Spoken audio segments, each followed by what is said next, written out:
It is my pleasure to welcome you today, but there are a couple of gentlemen that want to welcome you as well. And we certainly appreciate this beautiful facility and our ability to use it.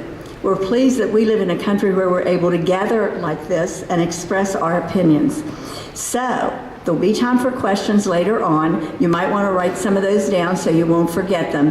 But at this time, I'd like Dean Dr. Richard Harvey, Fairmont State's Provost, who is representing Dr. Martin, who is either already in Charleston or on her way. Dr. Harvey.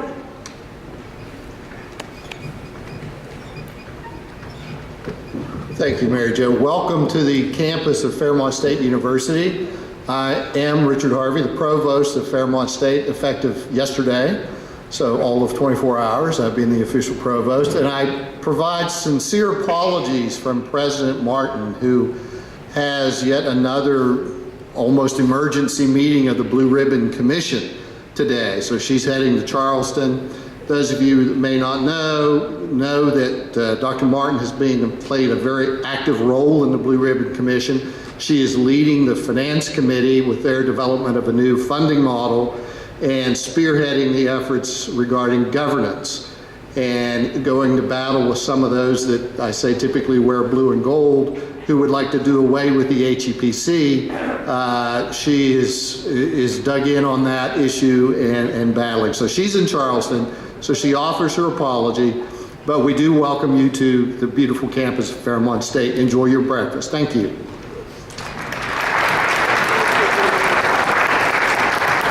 Thank you, Dr. Harvey. And this is a shared campus, and we also have greetings from Dr. Johnny Moore, President of Pierpont Community and Technical College. Dr. Moore.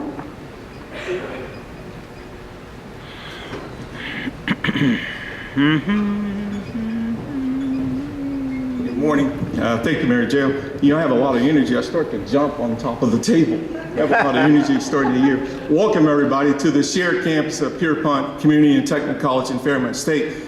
I'm so excited about this year, and I'm very pleased that we have our distinguished legislative staff that's here. It's going to be discussing some very key issues because this is a very pivotal year in the history of our state as it relates to higher education.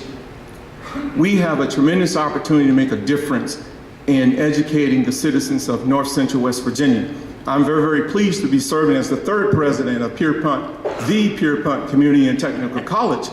And if you think about it, Pierpont is the only open admission public two-year institution in North Central West Virginia that serves a third of our state's population. Think about that for a minute. A third of our state population. Community colleges, and I'll be submitting an op-ed probably within the next couple of weeks and trying to give some ideals to our legislators to make some things happen so we can become more competitive with our surrounding states. Because if you think about the role of a community college, the role of a community college is to provide economic development, help with economic development in the community. And if you've been looking at the newspapers the last 6 months, Pierpont has really done a lot in really helping to drive the economy here in terms of partnerships. It's all about partnerships. It's all about partnerships. So one of the things that I'll be talking with the legislative staff about this year is making sure that we are working in collaborations. It's not about Pierpont, it's not about Fairmont State, it's not about WVU. It's about our educational institutions working in unison to provide opportunities for citizens of North Central West Virginia. Now, I apologize, but I'm gonna have to leave probably within about 5 minutes because I'm supposed to be on a conference call with the Blue Ribbon Commission to hopefully help give some structure to that commission a little bit because they've stalled a little bit on some things. So again, welcome and thank you all for being here. And again, special thanks to the legislative staff for being here as well. Thank you all.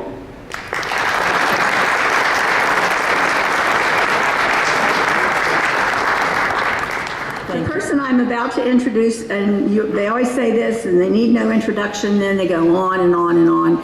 Well, I'm going to be very brief.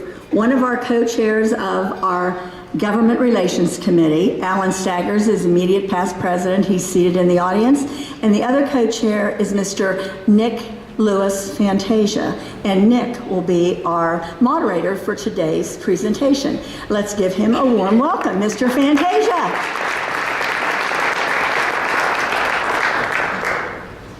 Good morning. First off, I would like to thank Alan Staggers for his service as co-chair on this Government Relations Committee, and I would like to congratulate him on his retirement. Please give him a round of applause for his years of service. And I would also like to thank Rocco Fusillo for helping us out. Rocco's a guy who always goes, "Did you think about such and such?" So that's always a good person to have. Give him a round of applause. My job is to be the traffic cop, and my effort is to try to get us out of here around 10 or 10:15, so hopefully we'll be able to navigate the questions. But if perchance you do not get your question answered, the legislators will be here and you will have an opportunity to chat with them following the official part of this program. So what we will do is give everyone, as always, an opportunity for a few minutes of introduction and to talk about what they feel are the salient points. Then we will start into the question and answer that you will submit. You can either write them down and hand them off to Tina, or you can wave for a microphone and we'll hand you a mic and you can do it in person, okay? But we will start off with our senior senator. Roman Prezioso has been with us since 1988, and he has filled just about every leadership role there is in the West Virginia House and the West Virginia Senate, and we are happy to have him.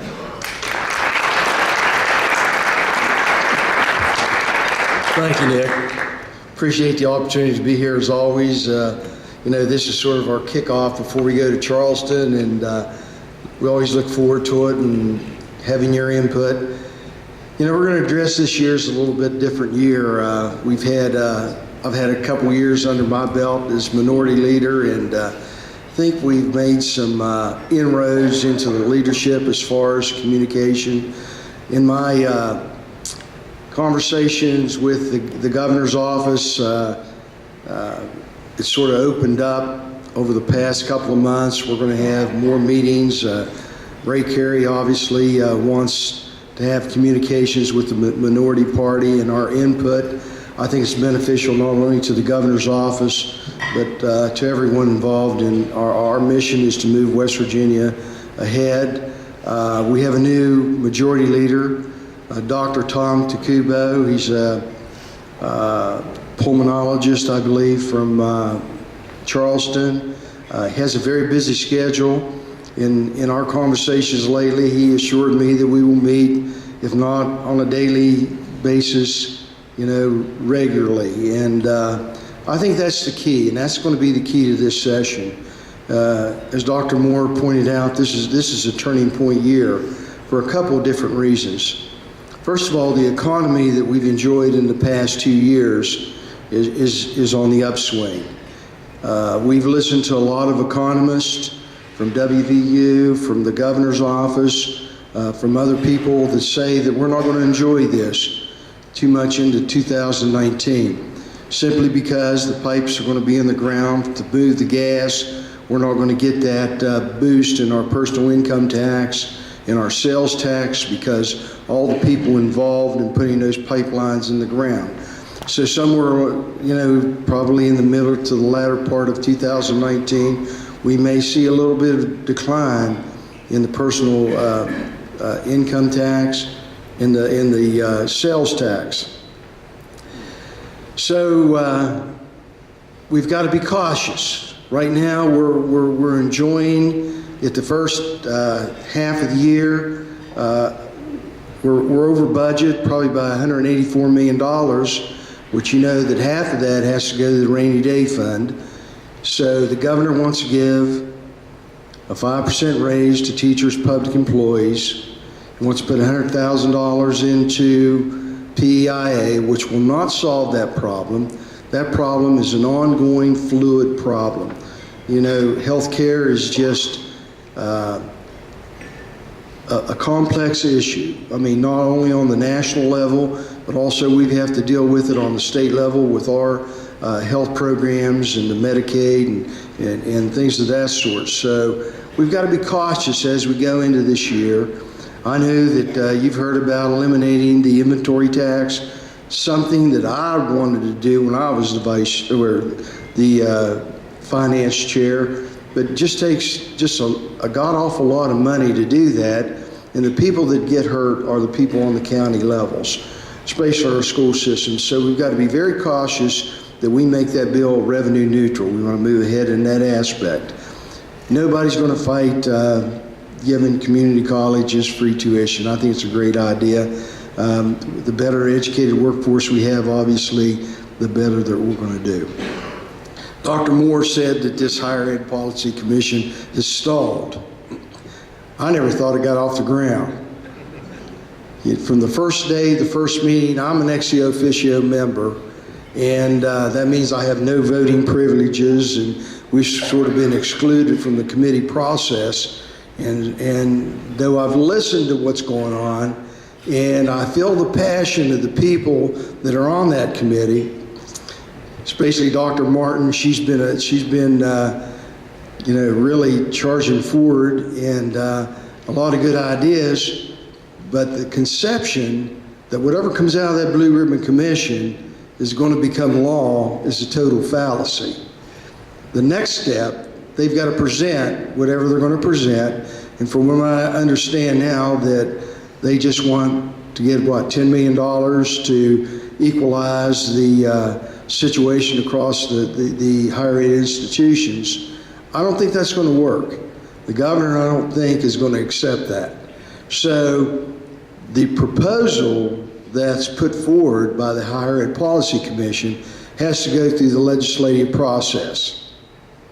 You've got 2 new education chairs.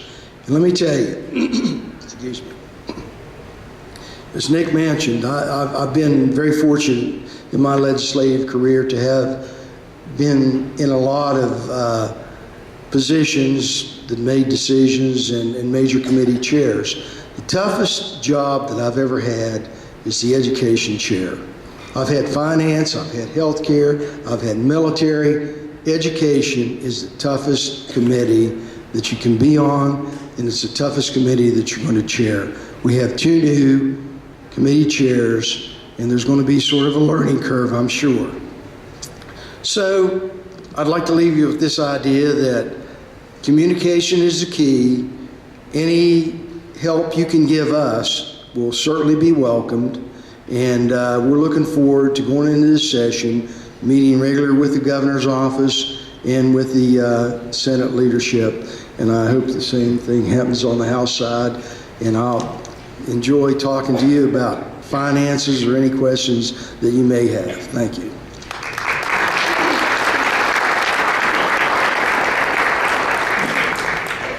As you know, we have 2 senators in the 13th district. One lives in Mon County, one lives in Marion. Of course, Roman is our neighbor here in Marion. Senator Beach, who was just reelected, sends his regrets. He had some conflicting meeting events taking place in Mon County, and while he would have loved to have been here, unfortunately, he needed to be in 3 places at once, and that was a little closer. So please, when you see him, give him our best. We have regrets from our senior delegate, Mike Caputo. Let me read them to you. First of all, let me apologize for not being able to attend this year. This is the first legislative breakfast that he has been unable to attend. I reviewed the chamber legislative agenda and support it entirely. I believe the issues will greatly improve our county, and I look forward to working with our local chambers on each and every one of them. In closing, Mike would like to thank Tina Shaw for her leadership with her tireless efforts for the Marion County business community. It is a pleasure working with her and making things better for local businesses. Marion County is truly blessed to have her, and we are happy to have Mike, although not with us, be a part of our delegation. So give him in absentia a round of applause.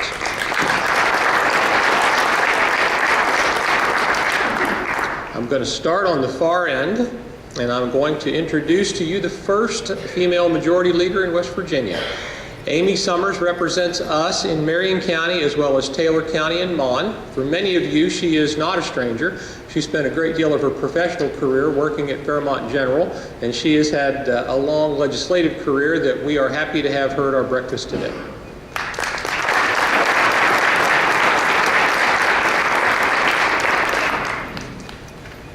Good morning, and thank you for having me.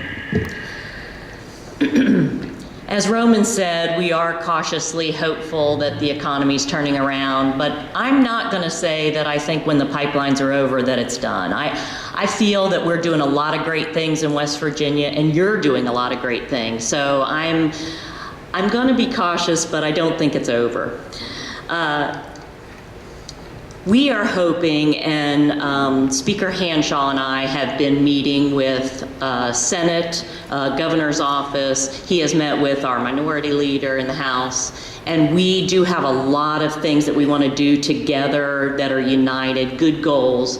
And our main goals are we want to develop policies that make it better to live, work, and raise a family in West Virginia. Everybody can agree on those things. What are some of those things that we're looking at?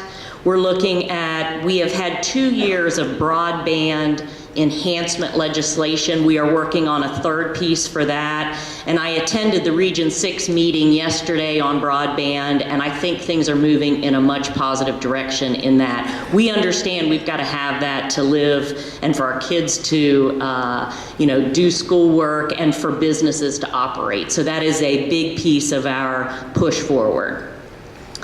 We also want to be able to give pay raises as the governor's requested. We want to give some stability to PEIA. We're interested in reducing taxes. Inventory is one of those that he's mentioned. And I know it's been put on the back burner a lot because it's really hard. It's really hard to figure that out, but we're up for the challenge and we're going to work on that. We don't want to raise anybody's taxes because we already feel that people are taxed enough. We want to reduce regulations, which I found each time we look at different pieces of policy that are in place, I'm surprised when I see all the bureaucracy that's in place and how government really gets in the way of people's lives. Last year we removed a license to be an upholsterer. I just can't believe that we have all these things in place like hair braiding, shampooing. You've got to go through all these, got to go through government hoops to do these simple things. We want to remove those things from people's lives to make it easier. My son just recently tried to, and obtained a CDL license, but it wasn't easy. He had to mail everything to Charleston. He had to wait weeks for it to get back. I'm like, why is this so difficult? Why can't you go to the local DMV and take care of this? Truck drivers is something we need, and it's hard to get it done. Then he had to find someone that could take him to Elkins, that could ride with him, that had their CDL, so that they could do the test with him. I mean, it's just unnecessary. We need to make things easier in people's lives. I attended a road meeting last night for District 4, and Senator Beach and I were there for this area. People are concerned that bond money, jobs, these projects are not being allocated and it's not being done quick enough. We hear that about the bond projects, but for my areas that I represent in rural West Virginia, we're not getting any bond projects, and we knew that. My constituents knew that when we cast our vote for or against the bond. But we need our secondary and tertiary roads taken care of, and the DOH will admit to us that they can't get it done. They don't have enough employees, they don't have the resources. I am interested this year in introducing a bill where District 4, our district, possibly District 5, puts out a pilot program where the core maintenance of the main roads is contracted out or bid out for contract. They're never getting to our maintenance, and it's causing more and more problems. They're not ditching, they're not mowing, they can't get to canopy removal. And whoever's fault that is, it doesn't matter. It's still a problem and it needs addressed. So we're going to look about seeing if this is something that they would be interested in doing. When I spoke to DOH for District 4 before our last gentleman left, that was one of his ideas on what we could do to make our roads better. A final issue I wanted to talk to you about was our foster care children. And Linda and I have been on the health committee for several years, and it's a growing crisis, and it's being enhanced by the drug epidemic that we're having. We have over 6,500 kids in foster care right now, and these kids are really suffering. And we are working on legislation and I had a foster care forum in my district where I heard from parents and people that participate in this process, how can we make it easier but still safe? There's a lot of things that people have to go through to do that, and we need more people to do it. And they'll start down the process and it's just so lengthy and cumbersome they drop out, but they're great people and we need to be able to get these good people into the system. So we're going to be looking at that this year as well. But any other things that are your concerns that I haven't mentioned that you want us to address, please bring to our attention. I hope that you've been able to have town halls in your area where you talk to your people. My district town hall is tonight to hear from any other concerns that people may have that they haven't brought to my attention yet. So we want to hear what you have to say. I do have to get out of here by 10:15 as Speaker Hanshaw is speaking at the Harrison County Chamber event today, and they're swearing in a Supreme Court justice in Charleston that they want me to attend. We are trying to forge a new relationship with them because, as you know, it's been pretty rocky, and we need to start fresh relationship with the two of us and move forward on our judicial system. So thank you for having me.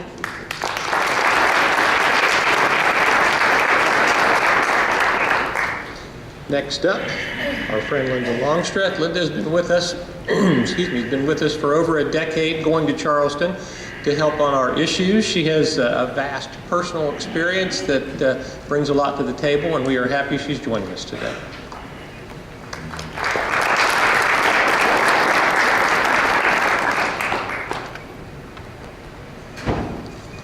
Thank you, everyone. Good morning. It's nice to be here, and it's nice to go back again, and thank you all for your support during this past election, and I hope that I can do some good things and help Marion County while we're there. I think Roman has discussed this, and Amy has also, and congratulations, Amy, for being the new majority leader. Amy and I have worked together, and I hope that we continue to work together, especially over Marion County issues. She does represent part of Marion County, and as far as I'm concerned, you represent all of Marion County, so I will keep reminding you of that, okay, when we're down there, that we have our own issues here along with everything in the state, so you're going to have your hands full there. Roman talked about the budget. I'd like to talk about the budget just for a moment. That I'm on finance in the House, Roman's on finance in the Senate, but yes, we do have a surplus. We have a surplus of about $140 million, but it sounds wonderful. It sounds like, oh boy, we'll be able to do some things. Half of that surplus always has to go into the rainy day fund. That's just the law. The other part, we have to be very conservative, and I would say, I think we need to save it because everyone is correct here. We have a pipeline being built, but when that goes, and that's supposed to end and be completed within the year, when those people leave, that surplus will no longer be there. That's where the surplus mainly is coming from, and the taxes will be gone because they're from out of state. So we have to be very, very conservative with the budget. I've always been a conservative person on a budget to know that we're spending it in the right ways, and hopefully that we can put it in places that have been cut, and we're talking with education. We need to worry about our higher education and the cuts that's been made. And with the teachers, you know, getting the raise, the governor promised the raise. I'm sure he will fulfill that. Now, what happens after that raise, I'll wait and see, because I know the PEIA is on the table, and I'm not so sure, but he has stressed and has said that he wants to privatize. We will see. I don't speak to him very regularly, but we'll see what happens this year with that. But there's a lot of things that's going to be put on the table. We have a new speaker, new chairs. We're going to have to work together. It takes a village. I've learned that over the years. It can't just be the legislators here in Charleston 2 months to do everything that needs to be done. And I think what we need in Marion County is that the county, the city, and that we all start going back to what we used to do at least quarterly, and sit down together as to what is really going on. You know, this person has an issue, that person has an issue, the city has an issue, the county has an issue, but sometimes we don't know how to put it all together, and we can't do everything in the state. Some of it has to come from the county, some has to come from the city, and thank you, our mayor and to our county commissioners. They're doing a great job. They're doing all they can. They need the help. They don't have the money in the city, and we're trying to help you. But you know, on the state level, there's only so many things that we can do. One of those is the roads that Amy brought up, and we did do a road bond. A lot of people thought the road bond was going to pave all of our roads. Well, that road bond mainly went to reconstruction of new roads and bridges. And then there was going to be a portion that goes to paving some of our secondary roads. And unfortunately, we have to cover all the secondary roads, even the county roads, because back in the day, when Governor Underwood was there and things were going good, he decided we'll take care of the county roads too because we have a lot of money. Well, we don't have a lot of money. But we need to sit down with Secretary Thomas. We need to have a meeting with him. We need to tell him that we need some more money from wherever it's going to come from to get on to our roads to repair them and the bridges. Our bridges are falling apart. I know you hate the roads. You see the potholes and you're wondering why. Thank you to the city of Fairmont again, even though we had a time about the little fee, but the fee has paid off, except on my street, Mayor, and we'll talk about that later. But it has paid off and everyone's very happy about our streets in Fairmont. I'd also like to thank, and before I go any further, is the county sheriff and our city police for being out there, being on the job about the opioid problem and the drug problem in our county. They're doing their job. I seen it in my neighborhood in the morning, and they were taking business there, and they're watching and they're trying to do all they can to get rid of the drug pushers, the opioid houses, and trying to shut them down. And I want to thank both you, Sheriff, and your law enforcement and the city police. They're doing a wonderful job. They're doing all they can for what little they have as far as they get paid and for the number of people that are working there. So thank you for all of that.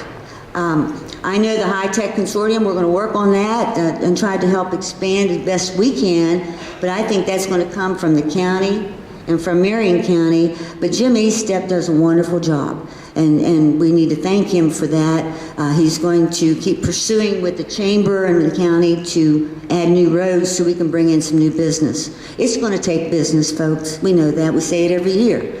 We have to have some businesses here to come into this county if we're going to grow. We can't just stay the way we are. And I've been here all my life, and a lot of things have not changed since I was small.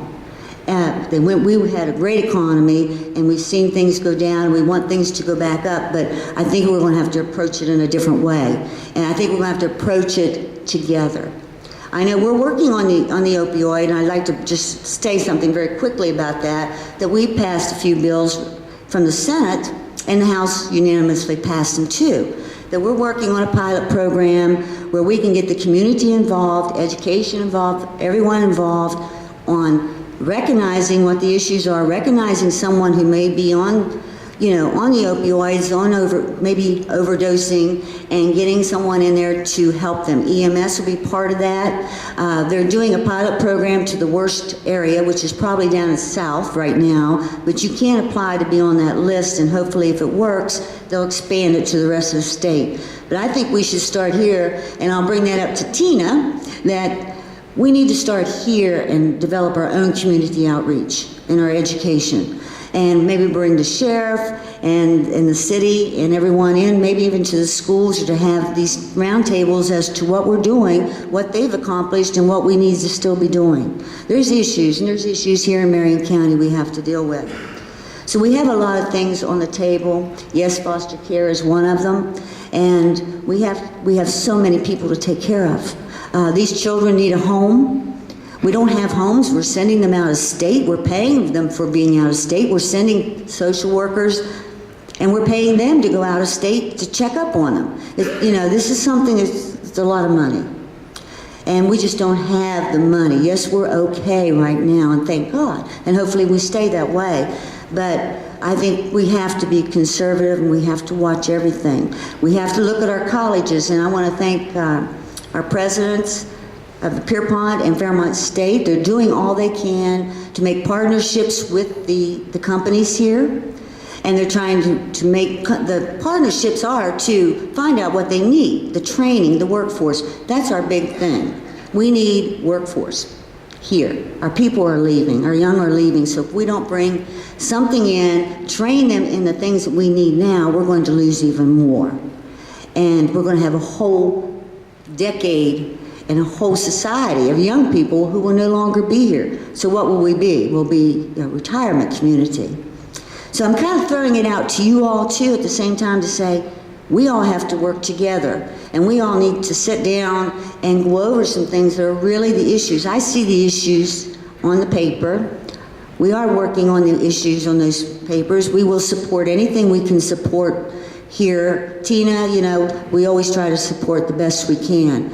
Not always in our hands, not always what we can do, but we will support those things, and we will continue to do. But I hopefully in the future that we can have some kind of a round table, city, county, and let's sit down and see what we can do. Please contact us. If you don't have my cell, I'll give you my cell. It's easier for you to reach me during that way than emailing me. But to let us know what's on your mind, or something's coming up, can we look into it? Because we're so busy down there. There's 2,000 bills that go through in 2 months.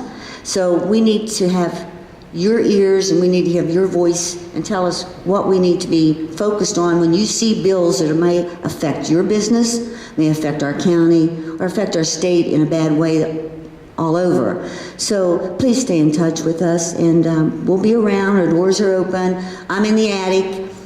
I kind of like the attic, but you have to look for me in the attic. But we're around, and stay in touch with us, and we appreciate everything that you've all done. I want to thank all of you for taking care of Marion County. Thank you.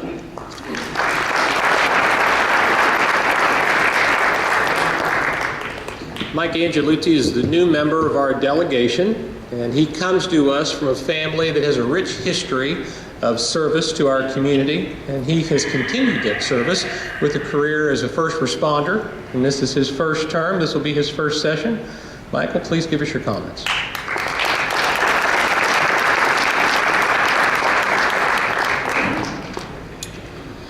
First, I want to take an opportunity to thank Tina Shaw, thank Nick, and thank Mary Jo, and all the board members for the Chamber of Commerce for putting this together. This is very informative, something that I've attended for the past several years, and I appreciate their hard work. I also want to take an opportunity to congratulate Amy Summers, our new majority leader, the first female, as Nick said, majority leader. I've known Amy for several years. We worked side by side. I was a paramedic. She was a nurse at Fairmont Regional, so I know firsthand her passion for taking care of people, so it's going to be a privilege to work with her. And with her powerful position, when we're done here today, I'll share with you her cell phone number. So if you come across any potholes, get in touch with her, shoot her a text, and she'll get them taken care of for you.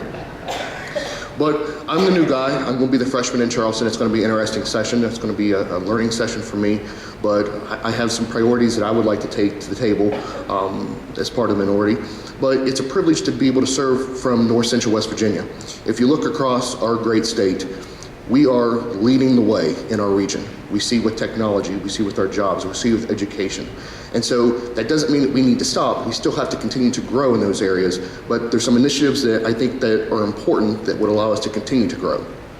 One of those is infrastructure. We know the conditions of our roads. And one of the things that I've been able to learn is the road bond, for example, that was passed. That road bond was set to take care of larger projects so that the money that was in place now would be taking care of our secondary roads. But what we've seen is a huge increase in what the estimates were for some of those major projects. So I'm interested in working with Amy and working with others in the House of Delegates to see what we can do on trying to make sure that our secondary roads are taken care of. One thing in particular, and I saw it on the list here from the legislative agenda, is the condition of Route 250 with the rock slide. I think that's a huge safety hazard. I think it's only a matter of time before we see an issue with that. And so I think before we start worrying about taking care of new road projects, we need to make sure that we're taking care of the safety of projects that are hazards. Another passion of mine is education, especially with higher education. We've had several meetings with Dr. Gee from WVU and Dr. Martin here at Fairmont State and Dr. Moore from Pierpont, and we have to start investing in higher education. When we're going to bring jobs into this area, we have to make sure that those companies have people that are educated, that are able to work for them. And we see companies that are hesitant to come to West Virginia because they feel that we don't have enough educated workforce for them. And so we have to make sure that we stop the cuts to higher ed and be able to start funneling some more money in. And the last thing that we need to do is make sure that we don't have increases in college tuition. We already have students that are leaving 4-year or 2-year schools with thousands upon thousands of dollars of student debt. We've got to start investing in our students. We have to start investing in our faculty. And I appreciate the governor wanting to offer a 5% additional pay raise and working to shore up PIA. I think that's very, very important. We need to keep and recruit and retain our educators and our higher education faculty and staff. I want to take an opportunity to also thank Superintendent Gary Price. We had a very informative meeting with him and with Mary Jo as president of the Board of Education, the other board members, a few weeks ago. And one of the things that we learned coming out of that meeting was we have to find a way to restructure the school aid formula to make sure that our county school systems are getting the money that they need to ensure that our students are being taught and that we have faculty and staff and that we're able to fill those positions with educated teachers. And the last thing I want to talk about is the opioid epidemic. As a first responder, I see it firsthand. And we see the effects it has on families. We see the effects it has in our workforce. And we see companies across the country that are hesitant to come to West Virginia because of our opioid crisis.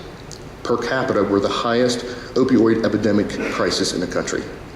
And so we have to work on that. And I think some of the initiatives that has gone through the House already is working. Just speaking with Amy a little while ago, she was telling me in 2017, we had a reduction of over 30 million opioid pills in West Virginia. So that's a big start, and we're headed in the right direction. We just have to keep our eye on the ball and focus on making sure that we take care of this crisis. And I want to thank Sheriff Riffle for the work that he's done to try to combat that problem in Marion County. He's done an excellent job along with Chief Steve Shine from Fairmont City Police. And the last thing I want to bring up, follow up with what Amy said, is we have to invest in broadband in West Virginia. That is extremely important for the business climate. And to believe that there's areas in Marion County that still do not have access to high-speed internet. That's something that we have to challenge ourselves to fix. We need to do that for not only our people, but for our students and education, and to help bring better businesses and more businesses to our area. So it's going to be an honor and a privilege to serve you in Charleston. My door is always open. I'm free to share with you my cell phone contact, my email. I hope that you reach out if you have any problems or issues, but I look forward to serving you, and it's going to be a true honor. Thank you all very much.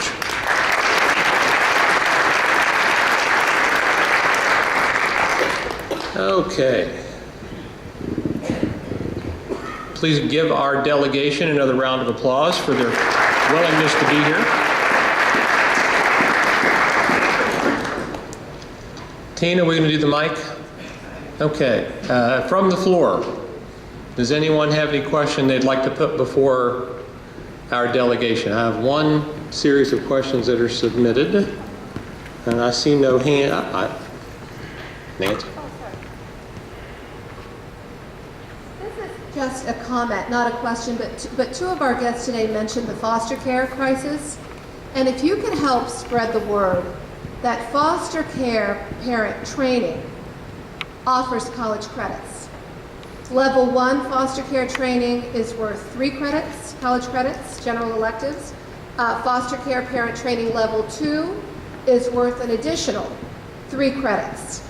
Because it is such a rigorous process to go through the adult degree completion program known as the Board of Governors offered through the Community and Technical College System, which also feeds into the Regents Bachelor of Arts program at all the 4-year schools, periodically looks at community and professional workforce training or other such venues, and when it's rigorous enough to be warranted college credits, that's reviewed, and the training for foster care parents was one of our most recently reviewed at the state, so up to 6 college credits. Now, is that going to make anybody immediately want to become a foster parent? I doubt it, but that is something that if you wanted to work with those people who would also like to complete their college degree at the same time, we recognize the rigor of that training, and it is worth college credits towards a degree. Thanks. Okay. From the floor. Okay, I'll ask a question. Reverend? In Fairmont, we've had some city elections that have been decided by a coffee can and a little item. Based on what the legislature has said, if a tie occurs in an election, how it is to be solved, by a flip of the coin or, by some other method. I wonder if the legislature will consider looking at that issue, because there's been other small towns who have had ties also that have been decided by a flip of the coin. I would like to suggest, or maybe put it in your thoughts, that in case a tie doesn't come, that in a town where there are different districts, that those districts where the candidates have tied be used as a determining factor to decide who the winner is. So, for example, in District 1 or District 5, which is now tied, and the 57 votes will be, recounted or will be counted, would there be a possibility, according to the legislature, as to what they could do, to amend the rule as to when a tie does occur, that it be offered by the votes within the district of the candidates that have run? Anyone wish to comment?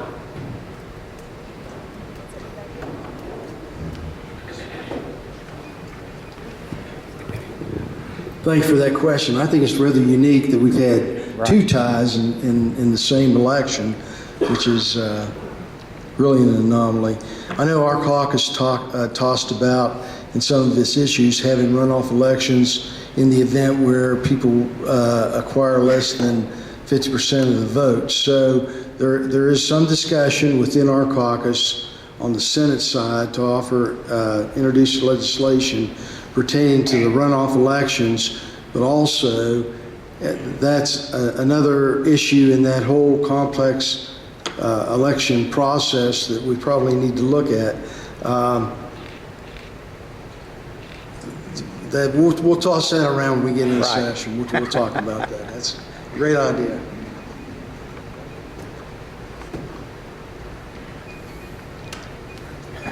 Dee Dee, I don't know if I can add any more there.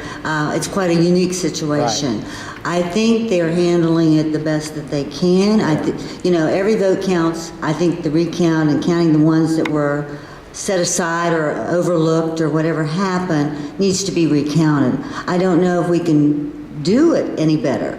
It's certainly something we can talk about, but I think they are handling it in the courthouse the way that they need to be handling it.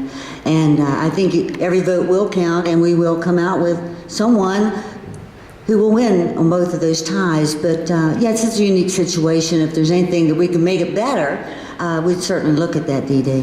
Thank you.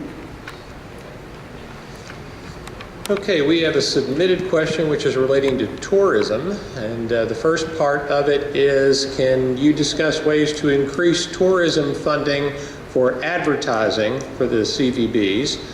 And the second portion of it is with relation to the liquor laws in West Virginia.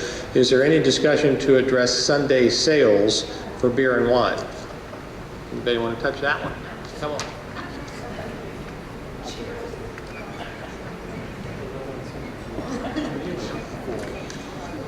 The alcohol section of the code is being looked at this session, and all the things that you mentioned are definitely looking at being addressed and being changed.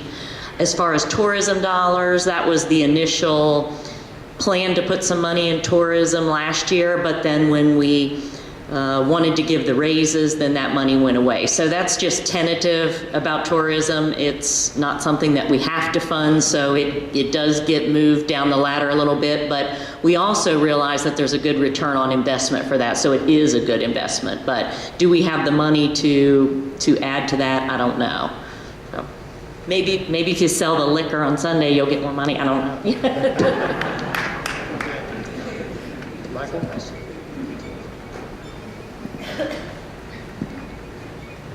I would obviously advocate for an increase in funding for our tourism industry. I also think that we could look at some sort of corporate sponsorships for some of our parks and some of our recreational areas to where we can use those dollars towards increasing the advertising for tourism. And I'm a little ahead of the game here. One of the bills that I wanted to introduce was a bill that would allow liquor sales on Sunday after 1 o'clock. I think that's some tax dollars that we're missing here in the state. And so that's an easy revenue source. And I think that that's something that we would be able to increase our revenue from other states, because West Virginia would be one of the only states in our region that would allow that. So I would support that, and I was already anticipating introducing a bill for that. So I would support that. Thank you. We have time for one more. Tina? I have maybe a question or comment for Delegate Summers. For the last few years, you've been sponsoring bills that affects the state hospitals in West Virginia.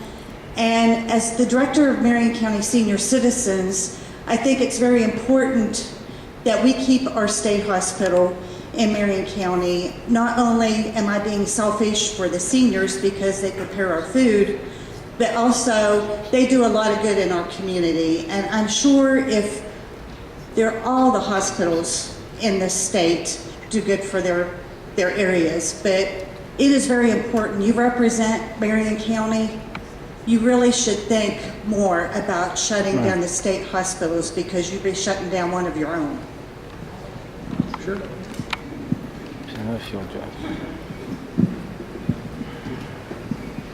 Sure, I would like to address that with you. The center in Marion County was not on the chopping block, if you want to say that.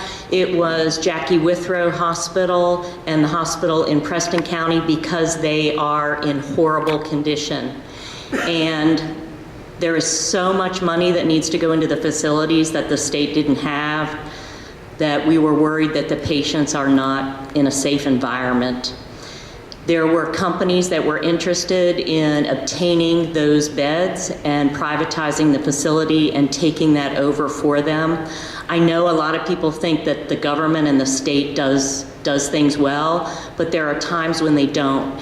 And those patients are our responsibility at the legislature. If Jackie Withrow Hospital burns down to the ground and we didn't do anything about that, that is a problem. We're trying to find solutions for those facilities that are so old and so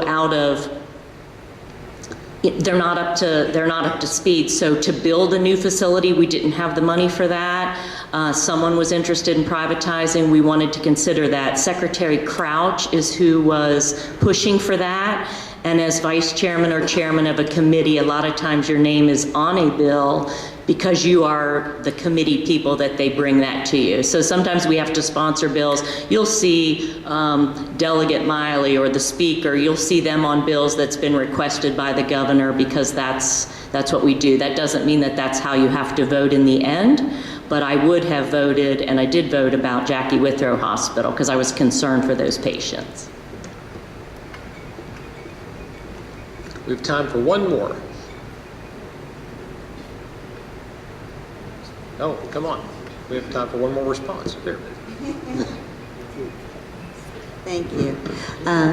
Debbie, I'd like to respond too, because we've had conversations.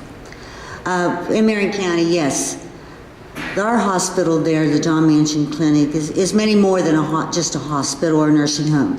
It does outpatient people who cannot afford to go anyplace else, and they also provide the food for the senior centers. It is very important. And yes, Secretary Crouch would like to send them off and privatize them. My concern is, and I've always voted against it, because I worry about how are we going to support those that are there? How are we going to support the ones who need an outpatient place to go that has no insurance and it's based on their income? And they do a wonderful job. You know, I've been there many times and I've seen there all the facility, the outpatient, the nursing home. They do a wonderful job. I know that it costs and the state wants to cut money, but do we cut people's health? Do we cut people off because we need to save money? We can save money in a lot of different areas and administrative things and from the top down, so to speak. And I think we've been doing that, and I think we should continue to do that. But I will continue to fight about John Manchin because it serves many different things, and privatizing will probably take that away, and who will be able to afford? We might carry over the patients we have now, but what about new patients who don't have that resources to go to a nursing home? Will they have to pay more? I don't know. I don't get those answers, but at this point, if it comes up on the chopping block again, I will still vote against it because I think it's something that Marion County needs. Thank you. Yep. With that, I will hand things off to our chairman, and thank you all for joining us today.